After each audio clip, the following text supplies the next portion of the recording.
Во една прилика говорев дека низ годините наназад се случувало неколку пати, дали тоа електронските медиуми, дали тоа чаршијата, ќе пушти некој моабет, како што велиме по скопски, ќе има инфлација. И уште повеќе, јас како разбирам, почнуваат да се јавуваат што роднини, што пријатели, да ме прашат, бидејќи теки е во банка, кажи ми дали ќе има вистина инфлација. Многу пати она се смее, викам што ја ќе ви кажувам, зборете со теки, и многу пати вика нема потреба да се загрижувате, нема да има, стабилен е денарот, Народната банка врши тоа што треба да си го врши добро, така да бидите спокојни. Луѓето многу се загрижени што ќе прават со своите депозити. Ја не знам кој каков депозит и колкав депозит има, меѓутоа постои загриженост. На секоја таква една пуштена буа, луѓето одма се јавуваат и прашуваат која банка е сигурна, во која банка да ги префрлат средствата, дали да ги орочат депозитите, да не случајно загубат нешто од своите пари. Ова го говорам дека оваа вечер, како што прочита Борјан, почнуваме со втората глава на посланието на апостол Павле до Тимотеј. Се радувам, секој пат подсетувам дека убаво што ги разгледуваме во еден хронолошки ред, и оваа вечер ќе речам зошто, бидејќи се надевам дека хронологијата вака ви е поразбирлива, што се случувало, не е мешана, како што велам, како што се ставени овие писма на апостол Павле, овие пасторални посланија, онака како што се во Библијата. И ова зашто го говорам, бидејќи видовме дека апостол Павле е во римски затвор. Од минатиот пат, кога ја завршивме првата глава од посланието, видовме дека и ве поттикнував да човек да може да си има една представа што точно представува еден римски затвор за тој период кога е апостол Павле затворен. Воопшто не наликува и нема ниту приближна представа за она што денес го имаме како затвор. И со еден збор би рекол дека условите се навистина многу тешки. Згора на тоа видовме дека се случуваат определени проблеми во црквата во Мала Азија и можеби едно од најзапрепастувачките нешта, лично за мене, го споделив со вас, тоа е дека каква грижа покажува апостол Павле. Не само кон своите блиски соработници, не само кон неговото возлюбено чедо Тимотеј, туку покажува грижа за секаде таму каде што на некој начин ги основал црквите. И се грижи за црквата постојано од едни вакви услови. И друго нешто, кажав дека ова послание, второто послание на апостол Павле до Тимотеј, е едно од најемотивните посланија на апостол Павле до Тимотеј. И сето ова го говорам бидејќи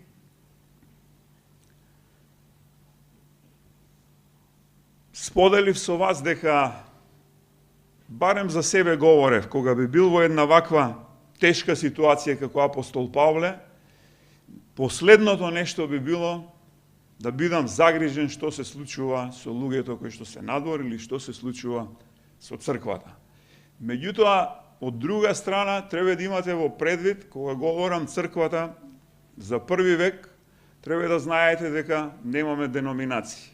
Тоа е исто како денеска да сме загрижени, нели? Дали е евангелска црква, дали е баптистичка црква, дали е конгрешанска црква, една е црквата. И ако некаде почнуваат да се слушаат најразлични негодувања, почнуваат да влегуваат лажни учења и лажни учители, тогаш сигурно би биле ние и денеска загрижени. Многу често говориме дека и кога ќе слушнеме дека јас кажав дека како ќе одминува времето, се повеќе ќе се јавуваат лажни учители и ќе проповедаат лажно слово, и единствената заштита од таквите лажни учители е ние да раснеме во спознавањето во Господ Исус Христос. Од таков еден аспект, исто така многу е тешко да видите, така завршивме, дека луѓето почнуваат полека да ги напуштаат црквите. Таа грижа, ќе се вратам повторно, која што ја покажувам апостол Павле, и ќе го прочитам овој 15 стих од првата глава, кој вели: го знаеш тоа дека од мене се одвратија сите азијци, римската азијци, меѓу кои Фигел и Ермоген. Видовме дека исклучок се Онисифор и неговиот дом. Во еден ваков контекст би рекол, апостол Павле е неуморен и се обраќа кон неговото возлюбено чедо. Може да видиме дека и во оваа втора глава, дека на самиот почеток отпочнува така, вели: чедо мое. Треба да имаме предвид дека сето она што го гледавме како карактер на Тимотеј, видовме дека Тимотеј е мирен човек. Видовме дека Тимотеј дури е многу срамежлив човек. Имајќи го сето тоа во предвид, апостол Павле ја пишува, би рекол, го пишува ова писмо и се развива онака како што се развива и вели, повторно ќе кажам: чедо мое, поцилувај се во благодата што ти е дадена од Христа Исуса. Многу е тешко, би рекол, да раководите со една црква каде што имате вакви сериозни проблеми. Со други зборови, апостол Павле на Тимотеј што му вели? Ние и сега и во многу често во нашите молитви се молиме или се покајуваме за она што сме го рекле, за она што сме го помислиле, за она што сме го направиле. Со други зборови, апостол Павле токму тоа му го говори на Тимотеј. Затоа викам, е многу тешко да бидете во една таква состојба како на Тимотеј. Да бидете водач на црквата, и апостол Павле му вика: остави сето тоа што слушаш како муабети што се говорат. Остави тоа што мислат луѓето. Дури остави тоа што ја напуштаат црквата на многу места и мене не ме признаваат. Заборави го сето тоа. Јас имам во предвид дека си кревок, имам во предвид дека си мирен, како што велиме, дека си срамежлив, но те молам да бидеш силен. Во оваа Библија која што јас ја користам, испуштено е едно многу важно ти на почетокот. Не знам таму дали го има кај мане. Иначе во оригиналот вели: ти, чедо мое.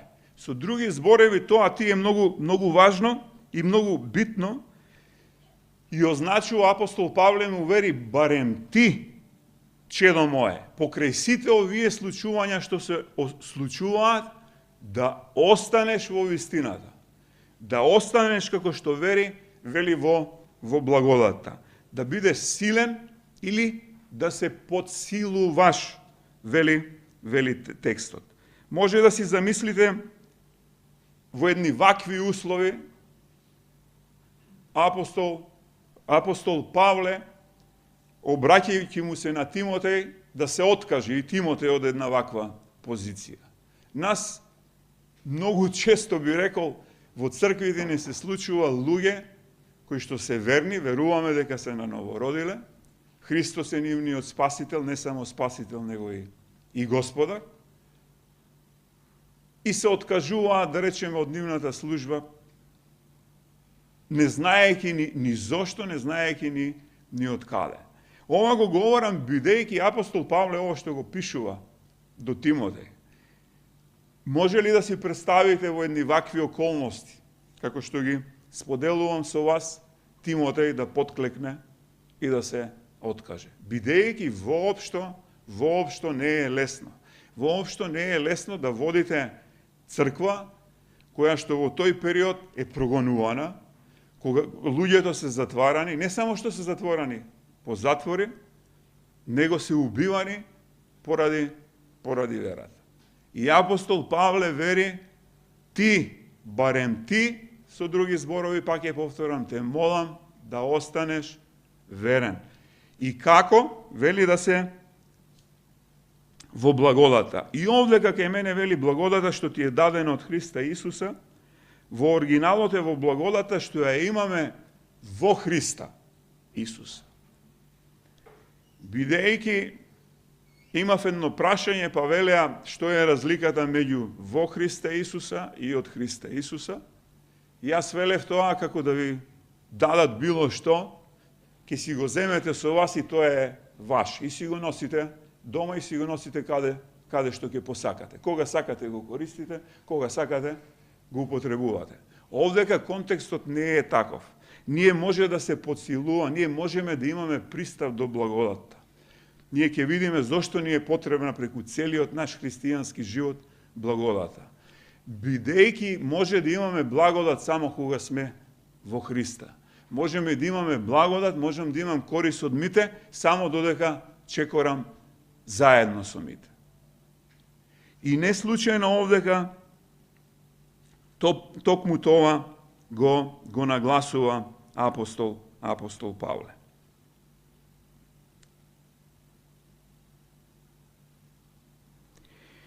Интересното е што подсилувањето кое што говори, силата за која што говори апостол Павле. Овој збор е многу интересен. Јас кога го разгледував овој текст требаше да продолжам со примерите кои апостол Павле ги дава таму до можеби 18-тиот стих, не сум ни сигурен. Сега за земјоделецот, за спортистот, и ги одвоив можеби само 2 стиха од преголема желба дека овие 2 стиха се полни со многу силни зборови и ни кажуваат и денеска ни принесуваат многу значајни нешта.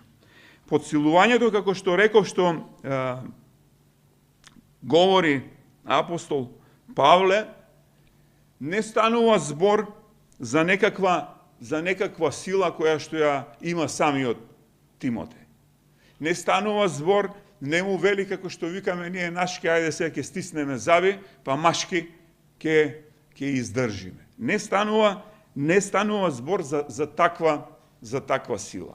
Апостол Павле го советува и му кажува дека силата која што му е потребна, благодата, преку благодата што е во Исуса Христа, само од таму можеме да имаме една вистинска сила.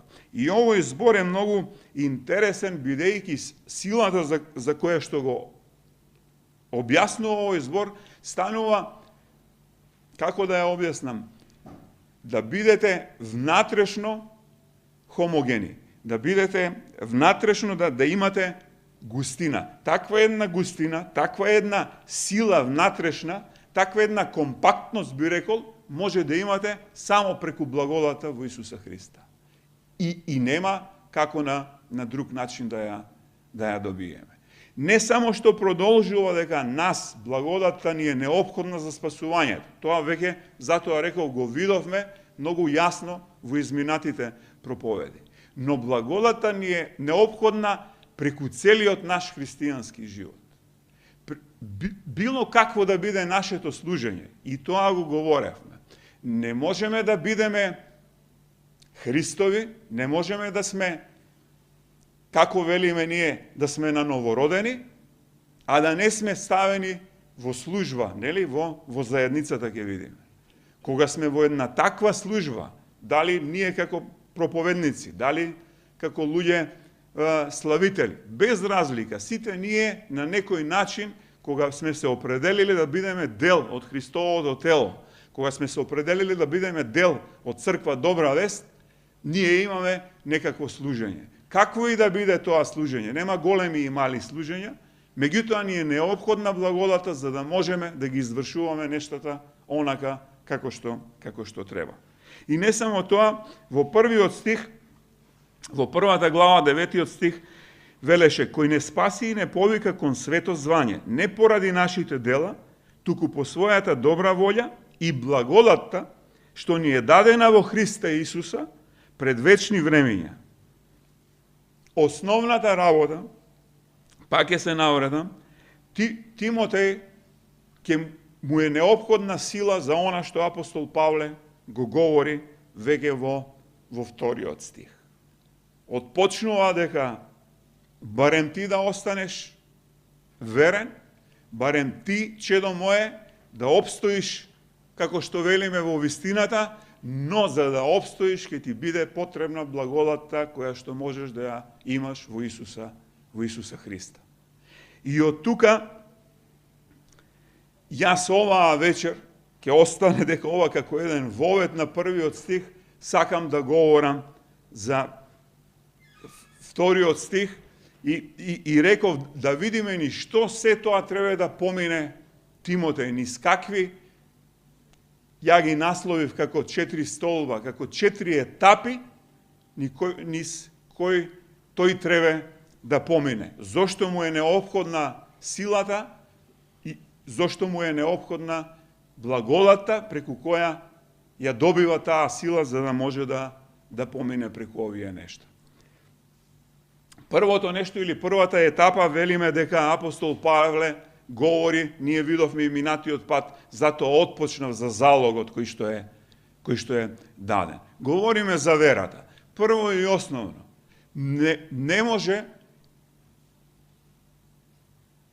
ниту Тимотеј, ниту било кој, ќе видиме како се развиват овој втори стих, ако не веруваме во Господ Исус Христос.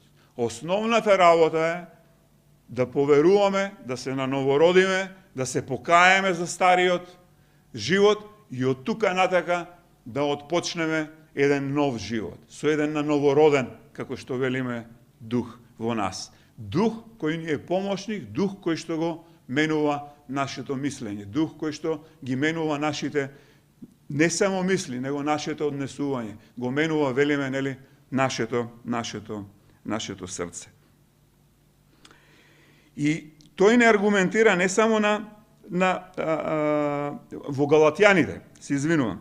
Браќа, Галатјаните 1 глава 11 и 12 стих. Браќа, ве известувам дека евангелието кое јас го благовестив не е човечко евангелие, зашто ни јас не го примив, ниту го научив од човек, а преку откровението на Исуса Христа.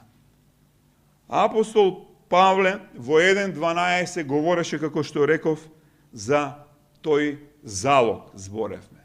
За тој залог говоревме минатиот пат, во оригиналот вели, затоа отпочнав така, за тој депозит кој што му е доверен. Тоа е нешто оставено во чување. И не е само идејата да го сокриеш како со талантите, да го закопаш, колку да го сочуваш. Ние ќе видиме понатака. Треба да го сочуваш, но ќе видиме тоа што треба да го сочуваш, ќе треба, како што вели текстот, да го предадеш и на други. Не само едно слепо чување. Верата, би рекол, овдека станува збор за тој депозит што апостол Павле го има добиено директно од Христос. Го нема добиено, нели, од никакви луѓе, како што вели. Вториот столб или втората етапа, како што реков, говори и се што си чул од мене пред многу сведоци, предај го на верни луѓе кои се способни и други да научат. Интересното нешто е што апостол Павле многу експлицитно, многу отворено говори дека тоа што го говорел на Тимотеј, не го говорел во никаква тајност. Не го говорел на Тимотеј во 4 очи. Не му споделувал никаков залог и како што вели сето она што си го чул од мене пред многу сведоци. И не е тоа еднаш, не е тоа овдека глаголското дејство не е случка која се случила еднаш или два пати. Него има еден постојан тек. Преку целото време апостол Павле, кога говорил за неговиот залог, он го предавал пред многу луѓе. Во 1.12 пак ќе се навратам за да имате врската. зашто така и страдам, но не се срамувам, зашто знам во кого сум поверувал и уверен сум дека он е моќен мојот залог да го запази за оној ден. Имајте ги како образец зборовите, што си ги чул од мене со вера и љубов во Христа Исуса. Запази го добриот залог преку Светиот Дух кој живее во тебе. И повторно ќе се навратам на почетокот за луѓето што се заинтересирани за нивните депозити кои што се по банките. Ја не знам, не познавам, милувам да кажам, вистински христијани, кој на вистина се на новородил, кој осознал, како што вели апостол Павле, што имаме ние во Исуса Христа и да му биде нешто во животот поважно од овој залог, од ова богатство, од овој депозит кој што го имаме. Многумина, како што реков, се откажуваат. И тогаш се откажувале, и ден денеска се откажуваат. Но има една вистина која што многу ме радува. А тоа е што преку целата историја на црквата, преку целата историја на христијанството, секој пат имало верни луѓе што разбирале што значи да имаш во Исуса Христа. Какво е нашето богатство во Исуса Христа? Каков депозит имаме?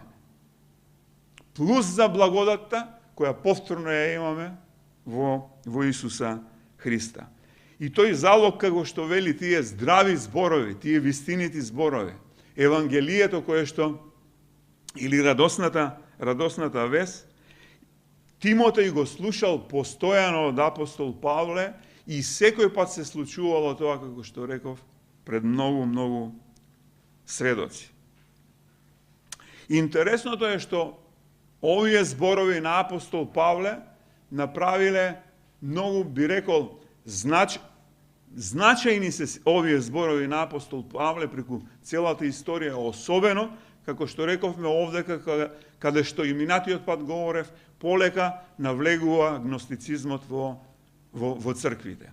И многу често луѓето велат, нели, дека се божествени души, меѓутоа сме заробани во овој грешен и материјален свет, кој што е создаден, велат, од еден несовршен Бог, кој често се идентификувал со Богот на Аврам.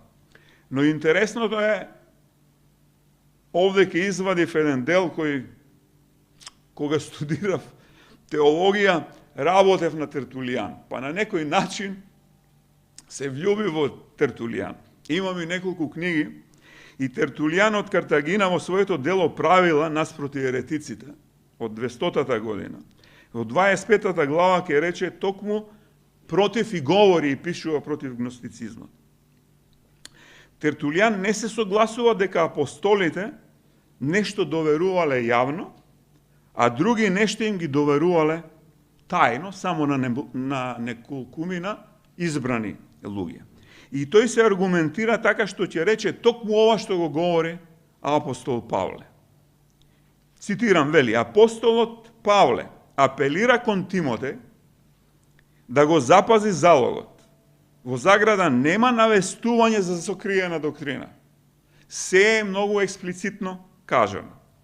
И има заповед да не прима ништо друго освен учењето што го слушнал од самиот Павле. И тоа отворено, јавно и пред многу сведоци, вели Тертулијан, затворен цитат.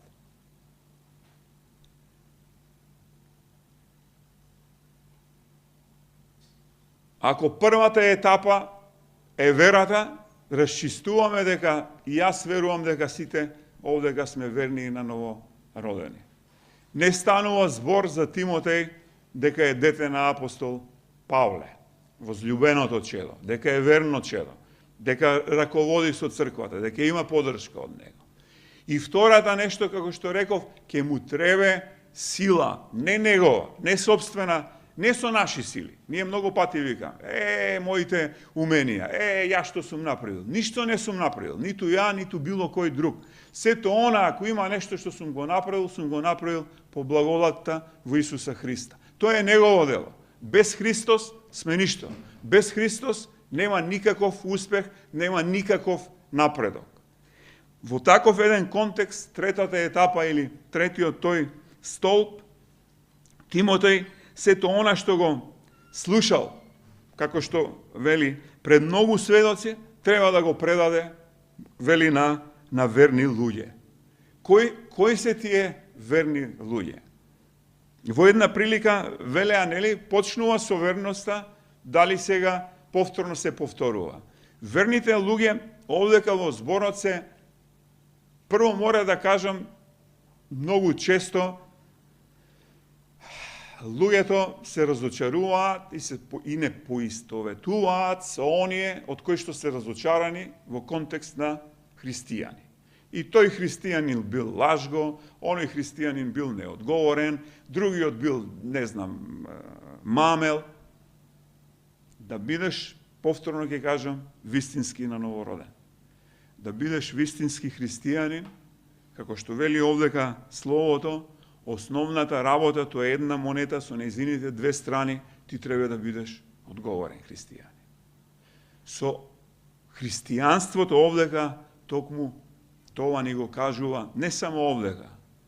Одговорноста, честноста, довербата, па тоа има исклучиво само кај христијаните, а не обратно. Бидејќи ако ве навратам сите ние, порано ни велеа мала дигресија, кога осознав за христијанството, слушав дека некои луѓе биле, од кога си христијан, фика, јас сум така роден, како христијанин. Да, меѓутоа таква позиција и таква состојба не постои, да си роден христијанин. И ова го говорам бидејќи многу добро знам што се случувало лично со мене пред да ме најде Христос. Познавам луѓе што исто така многу добро знам што се случувало со нив пред да ги пронајде Христос. Но од кога ќе станете Христови, веќе одговорноста не станува збор, многу велат се навраќам на тоа што се разочаруваат. Па ја многу можеби отворено говорам, тие никој пат не биле христијани, тие немале ништо од христијанство. Него тоа се некакви нивни излети во било која форма. Се впуштаат во служење, го напуштаат служењето, како што реков, не знаеш ни од каде, ни од зошто. Такво нешто, овдека се враќам на таа трета етапа, апостол Павле вели, таа верност на кого што треба да ги предаде овие зборови кои што ги слушале пред многу луѓе, тоа се луѓе кои што се од доверба. Апостол Павле на Тимотеј му говори за такви луѓе. Ние говоревме, ако ви текнува во првото послание, какви карактеристики има сите служители во црквата. Говорев многу отворено и се подготвував да дадам еден од она што Словото го говори, и за пасторот, и за помошниците, и за презвитерите, за сите. И овдека и во Тит говоревме, го извадив 1:9, кој се држи според висинското слово, онака како што е научен, та да биде силен и да поучува во здравото учење и да ги изобличува оние кои се противат, бидејќи Божиот дом и Божијата вистина се доверени на такви. И тогаш говорев и сега ќе кажам, не секој може да биде пастор. Може да има многу големи желби. Меѓутоа, желбите се на една страна, можностите и доверувањето доваѓаат од сосема друга страна. И основното барање тие да бидат верни. И така секој човек нека не се смета за служител Христов или управници на тајните Божи, а од управниците понатаму се бара секој од нив да се покаже верен. Ова е 1 Коринтијаните 4 глава 1 и 2 стих. На многу места, како што реков Тит, веќе го разгледавме, говоревме за секоја служба во црквата, по-отделно. Говоревме за карактеристиките. Ако нешто е заедничко овдека апостол Павле што бара од Тимотеј, на кого ќе го предава тоа? Ќе го предава на луѓе кои што се верни луѓе, луѓе од доверба во тој контекст збора. Не станува збор, рековме дека се на новородени, ќе го употребувам тој термин. Луѓе кои што се докажале во службата во црквата. Луѓе кои што Тимотеј има доверба да може да го сподели и ќе видиме не случајно, нели, сето тоа завршува, вели, верни луѓе кои се способни, кои имаат способност да научат други.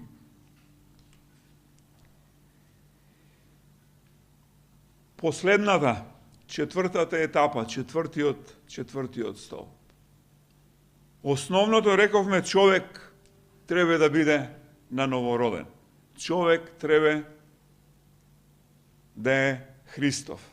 Човек требал да се покае за својот изминат живот. И во тој процес на растење видовме дека сето тоа може да се случува исклучиво преку Словото. Исклучиво и тоа преку здравото и вистинското Слово. Само така луѓето може да раснат. И таквото изучување на Словото се случувало секој пат пред многу луѓе. Ние до ден денеска го правиме тоа. И сме говореле дека доваѓаме не само во недела, не само на домашните групи.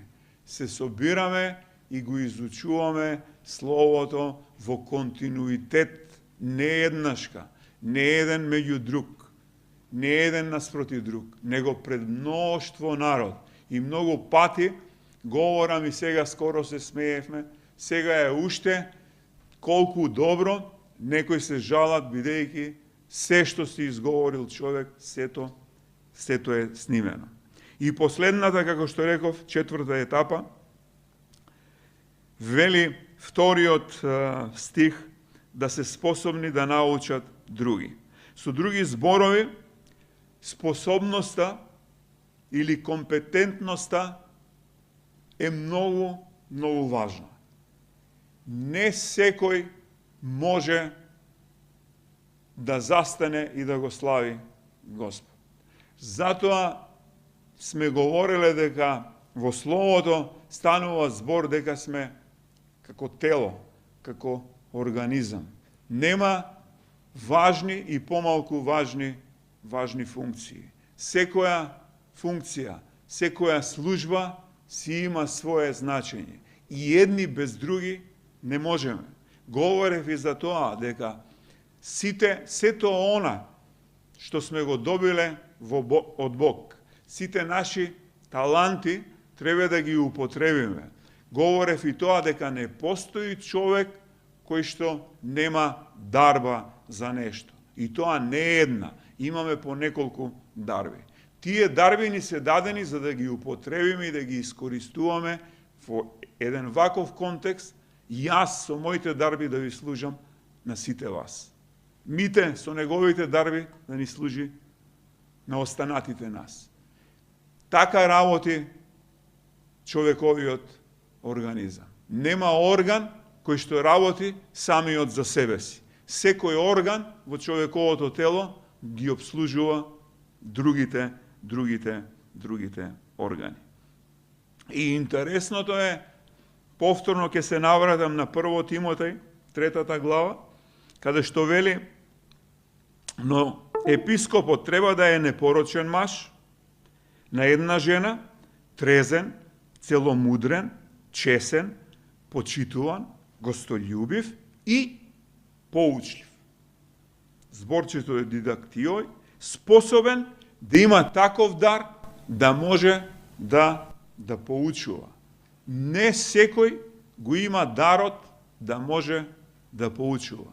Апостол Павле, од друга страна, повторно разработувајќи го овој текст, ме радува што и тогаш, иако ако ги имате предвид сите случувања како што почнавме, што се случува со црквата и со какви проблеми наидува, секој пат црквата имала луѓе кои што биле на новородени, имала луѓе кои што се држеле до вистинското слово и го проповедале пред мноштво народ, имала луѓе која што можела да го предаде тоа слово на верни и меѓу тие верни да се најдат луѓе со таков карактер, со такви предиспозиции да можат да подучуваат други. Поголема радост, поголема убавина, тоа ми дава не само надеж, јас сум убеден и сигурен дека така ќе остане. Црквата имала и падови, имала и искачувања, меѓутоа во еден континуитет до Христовото второ доваѓање секој пат ќе има ваков остаток од луѓе. Ова се за на крај би рекол тие 4 етапи. Може би изгледаат, нели, на прв поглед само 2 стиха, како еден вовет на ова послание, кое што го пишува апостол Павле, но за нас затоа и ги одвоив, повторно ќе кажам, сметам дека се многу, многу важни. Сметам дека има и денеска што да ни кажат, која е пораката, би рекол,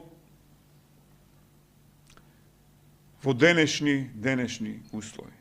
Многу често, барем јас сум слушал во однос на тие преданија, во однос на тоа предавање на апостолската вера. И токму тоа го говорам дека низ целокупната историја на црквата ова функционирало до ден денеска безпрекорно. И не би рекол ни толку важни, бидејќи некои сакаат да дадат повеќе значење на техничкиот дел. Може би има такви кои што сакаат да дадат повеќе важност на формата, отколку на суштината. И тука само би додал дека многу често и се случува луѓе да велат, не е важна формата, дај да видиме што се, да се држиме до суштината. Јас ќе ви кажам и на вас, не постои суштина, секоја суштина се предава преку форма. Нема суштина која што нема форма. И тоа е една монета со нејзините 2 страни. Не можете да предадете никаква суштина без да имате некаква форма. Во ваков еден контекст говорам и идејата ми е да завршам од овие стихови за кои што говорев оваа вечер, за писмото, за словото, за залогот од една страна и за традицијата од друга страна. Повторно е една монета која што некои сакат да разделат и сега се држиме само до традицијата. Не. Повторно тие и писмото, и словото, и традицијата, тоа може само да се надополнуваат едните и другите со една, би рекол, нели, единствена цел, која што од генерација на генерација, нели, се предава библиската вера.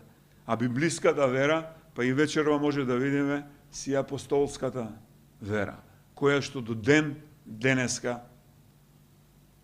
се трудиме, нели, да ја предаваме. Така да, реков пред малку, сите ние, јас сум убеден дека сме на новородени луѓе, убеден сум дека сите ние сме разбрале со тек на нашиот духовен растеж, дека ништо не можеме без благодатта и тоа е исклучиво во Исуса Христа. Сите ние треба да се држиме до вистината, до Словото и сето она што ни е дадено како залог, не да го чуваме за нас, него да го предаваме едни меѓу други. Ќе продолжиме наредниот пат, како што реков, апостол Павле продолжува да говори, би рекол, во негов стил. Оваа втора глава говори за 6 многу интересни метафори и ќе говориме јас за првите 3 кои се многу препознатливи за апостол Павле. Тоа е неговиот спортски дух за надпреварувањето. Повторно е препознатлив за земјоделецот, за трчањето. Така да бидете благословени и не само да го чувате тоа што го имате, што ви е дадено во залог, него да го негувате и да се поттикнувате да растете, сите да раснеме и да го предаваме сето ова што го знаеме на верни луѓе кои што ќе може ова нешто да го продолжат до второто доваѓање Христово. Амин.